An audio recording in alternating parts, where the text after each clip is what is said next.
Dalam satu buku yang judulnya Teknik Kudeta Bank, ini saya sarankan pada baca nih, yang ditulis oleh Syekh Abdul Qadir As-Sufi. Syekh Abdul Qadir As-Sufi adalah guru kita yang mengajarkan ini semua. Yang saya sampaikan ini dari beliau semuanya, ya. Beliau menulis satu buku dari sekian banyak buku, Teknik Kudeta Bank. Nah, ada satu bab yang judulnya Zaharov.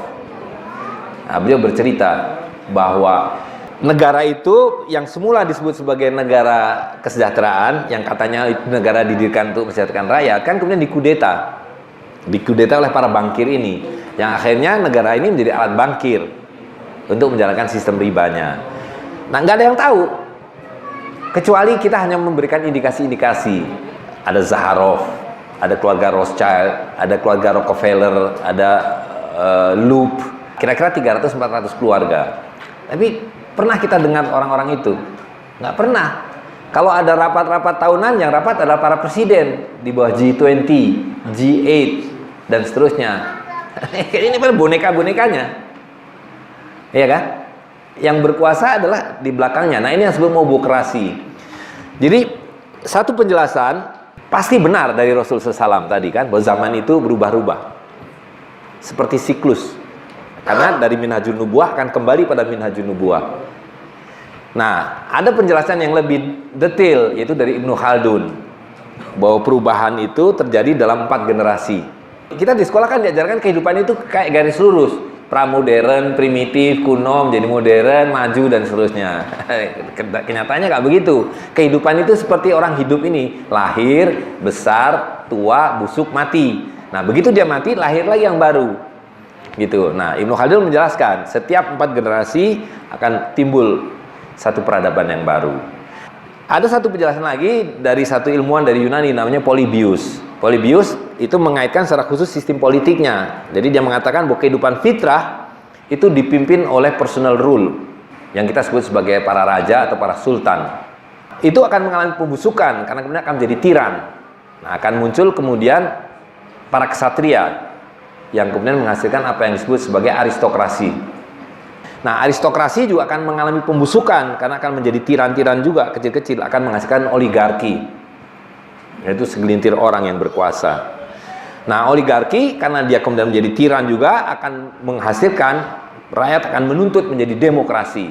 Nah, ini yang kita alami dalam 200 tahun terakhir, ya. Begitu monarki Eropa Prancis busuk, orang berontak, menghasilkan revolusi Prancis, dihasilkanlah demokrasi. Nah, demokrasi juga akan membusuk ketika orang mulai nggak taat hukum, nggak percaya pemerintah, pajak terlalu tinggi, uang beredar makin merosot. Itu tanda-tanda pembusukan demokrasi. Akan menghasilkan yang disebut mobokrasi. Nah, mobokrasi ini adalah tadi yang berkuasa, bukan pemerintah. Pemerintah ini tidak berkuasa. Nah, di zaman Romawi dulu, yang mengendalikan pemerintahan ini legiun, militer. Nah, di zaman kita hidup yang mengendalikan pemerintahan ini adalah bankir. Tentu ini tidak pernah diajarkan di sekolah. Kita diajarkannya bahwa sistem yang harus kita jalani ya demokrasi itu. Tadi itu, demokrasi 5 tahun ganti. Kalau ada macam-macam out, diganti dengan boneka yang baru. Nah, inilah zaman kita hidup hari ini, mobokrasi. Nah, begitu mobokrasi ini, inilah akan kembali ke siklus pertama, kata Polybius, yaitu munculnya para raja dan sultan. Personal rule, monarki dalam bahasa Eropa. Nah, kita tidak mengenal monarki dalam Islam, kita mengenal sultannya. Gitu. Jadi lihat, kembalinya dinar dan dirham adalah pertanda kembalinya para sultan. Karena yang mencetak dinar dan dirham adalah sultan, bukan sembarang orang bisa mencetak dinar dan dirham. Dan bersamaan dengan itu berarti kembalinya amr. Nah, itulah ayat ati'uwah wa ati'ur rasul wa ulil amri minkum. Taatilah Allah, taatilah Rasul, dan taatilah ulil amri. Sekarang siapa yang kita taati? Yang umat Islam taati ini siapa? Ya kan? Kalau ditanya siapa Tuhanmu? Allah SWT. Tapi siapa yang kamu taati? Hah? Para bankir. Siapa Tuhanmu? Allah SWT. Tapi siapa yang kamu takuti? Para bankir. Takut miskin, takut gak punya uang, takut gak punya ini, maka beli asuransi. Jadi semua solusi yang dipikirkan para bankir itu yang kita taati. Kita berambisi untuk nabung-nabung. Zaman dulu mana ada orang nabung? Nggak ada orang nabung. Oh, uang cash begini aja nggak punya kok nabung. Tapi tanahnya 50 hektar, kerbaunya 50 ekor, hartanya real. Gitu. Tapi ini kan sudah menjadi sistem. Gitu. Nah, kita harus berlepas diri dari sistem ini. Resepnya taatilah Allah SWT, taatilah Rasulullah SAW. Karena kalau kita tidak berbuat apa-apa, sistem ini akan kolaps. Kita sudah mengalami kecil-kecilan tahun 97, ya kan? Tadi harga telur dari 2000 tiba-tiba jadi 7000. Nah, sekarang harga telur berapa? 20.000. Dari 2000 ke 7000, wah kita blingsatannya setengah mati. Krismon, betul nggak Bu? Tapi dari 7000 ke 20.000, kita diam-diam aja, nggak merasa ada masalah. Tambah miskin nggak kita? Ya, jatuh membuat kita miskin dari 2000 menjadi 7000. Sekarang dari 7.000 kita sudah tambah miskin jadi 20.000. Sama keadaannya. Nah, itu seperti kodok yang direbus, Bu. Kodok itu kalau kita cemplungkan air kemudian direbus, dia akan diam aja. Dia diam aja. Tahu-tahu nanti matang mendidih.